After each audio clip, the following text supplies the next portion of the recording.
नमस्कार। आपने बहुत बार देखा होगा कि बच्चेदानी में सूजन आ जाती है, सुना भी होगा।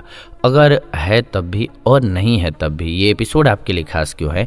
क्योंकि हम इस बारे में आपको जानकारी देने वाले हैं कि अगर बच्चेदानी में सूजन है तो उसको घर पर कैसे ठीक कर सकते हैं, नहीं भी है तो क्या करें जिससे कि सूजन की समस्या आए ना। और ये महिलाओं के लिए कॉमन समस्या है, इसलिए इसे समझना जरूरी है। बच्चेदानी की सूजन को एंडोमेट्राइटिस कहते हैं। ये गर्भाशय की ऐसी स्थिति होती है जिसमें संक्रमण की वजह से बच्चेदानी में सूजन आ जाती है। इस समस्या की वजह से माताओं बहनों को कई तरह की परेशानियों का सामना करना पड़ता है। ये महिलाओं में इनफर्टिलिटी के मुख्य कारणों में से एक होता है, यानी कि बांझपन जिसे कहते हैं, बच्चा न होना, वो समस्या लाता है। बच्चेदानी की सूजन के कारण माताओं बहनों को मासिक धर्म के दौरान पेल्विक में दर्द होता है। ये सबसे आम लक्षणों में से एक होता है जिससे आप पहचान सकते हैं इसे। इसके अलावा कई महिलाओं को पेट में ऐंठन और गंभीर दर्द का भी सामना करना पड़ता है। बच्चेदानी की सूजन में होने वाली समस्याओं से छुटकारा पाने के लिए कुछ बेहतरीन घरेलू उपाय आपको सजेस्ट कर देते हैं। सबसे पहले तो हीट। जी हाँ, बच्चेदानी की सूजन को कम करने के लिए आप हीट का प्रयोग कीजिए। ये एक बेहतरीन घरेलू उपायों में से होता है। ये बच्चेदानी की सूजन में होने वाले लक्षणों को कम करने में प्रभावी होता है। हीट देकर के आप पेल्विक की मांसपेशियों को आराम देंगे, इससे ऐंठन और दर्द कम होगा। ऐंठन का प्रभावी ढंग से इलाज करने के लिए आप गर्म पानी से नहा सकते हैं या फिर गर्म पानी की बोतल या फिर हीटिंग पैड जो होता है उसका इस्तेमाल कर सकते हैं। यानी कि एक शीशे के बोतल में पानी भरिए गर्म, थोड़ा सा गुनगुना, और उसको पेट पर घुमाइए, बहुत राहत देता है। दूसरा है पेल्विक मसाज। बच्चेदानी की सूजन में होने वाली समस्याओं को कम करने के लिए आप पेल्विक मसाज कर सकते हैं। ये मासिक धर्म के दौरान होने वाले पेट, बाजू और पीठ के हिस्सों में होने वाले दर्द को कम करने में बहुत प्रभावी होता है। अगर आपकी बच्चेदानी में सूजन है तो आप मासिक धर्म शुरू होने से कुछ समय पहले पेल्विक की मालिश करें, इससे आपको अधिक आराम महसूस होगा। पेल्विक की मालिश करने के लिए आप मसाज ऑयल का इस्तेमाल कर सकते हैं, जो भी, जैसे कि नारियल ऑयल भी हो सकता है या जैतून का तेल हो सकता है या फिर आप आलमंड ऑयल ले सकते हैं। ये सब फायदेमंद होता है। अगली औषधि है हल्दी। जी हाँ, बच्चेदानी की सूजन को कम करने के लिए हल्दी काफ़ी गुणकारी औषधि है। ये एंटी इन्फ्लामेटरी गुणों से भरपूर होती है और एक रिसर्च में ये पाया गया है कि हल्दी एस्ट्रोजन के एक रूप एस्ट्राडियोल को रोक सकती है।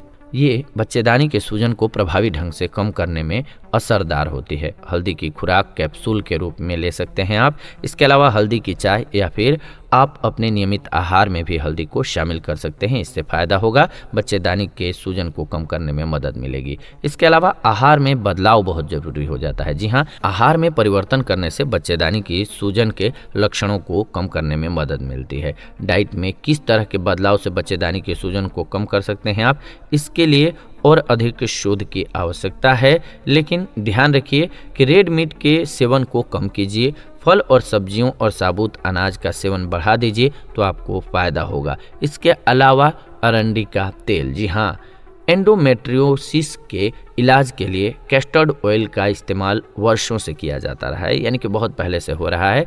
इस तेल के इस्तेमाल से ऐंठन की परेशानी दूर होती है। अगर आप बच्चेदानी की सूजन से राहत पाना चाहती हैं तो अरंडी के तेल से अपने पेट की मालिश कीजिए। ये तेल पेल्विक मांसपेशियों को आराम दिलाने में असरदार होता है। बेहतर रिजल्ट के लिए आप इस तेल में लेवेंडर ऑयल मिला लीजिए और इससे मालिश कीजिए, ज़्यादा फायदा होगा।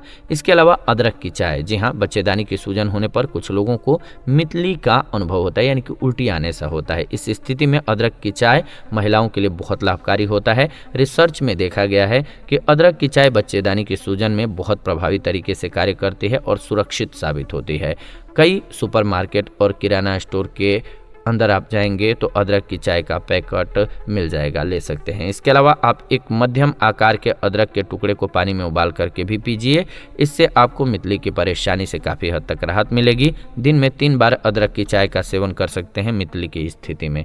इसके अलावा लाइट एक्सरसाइज कीजिए। जी हाँ, लाइट एक्सरसाइज का मतलब है कि आप छोटी मोटी एक्सरसाइज कीजिए, जैसे कि स्ट्रेचिंग वगैरह बॉडी की बहुत ज़रूरी होता है और एस्ट्रोजन के स्तर को ये सुधारता है आपके बॉडी में और बॉडी को फीलिंग अच्छी होती है, जिससे कि रिकवरी अच्छा हो जाता है। आराम करना भी इसमें बहुत ज़रूरी है।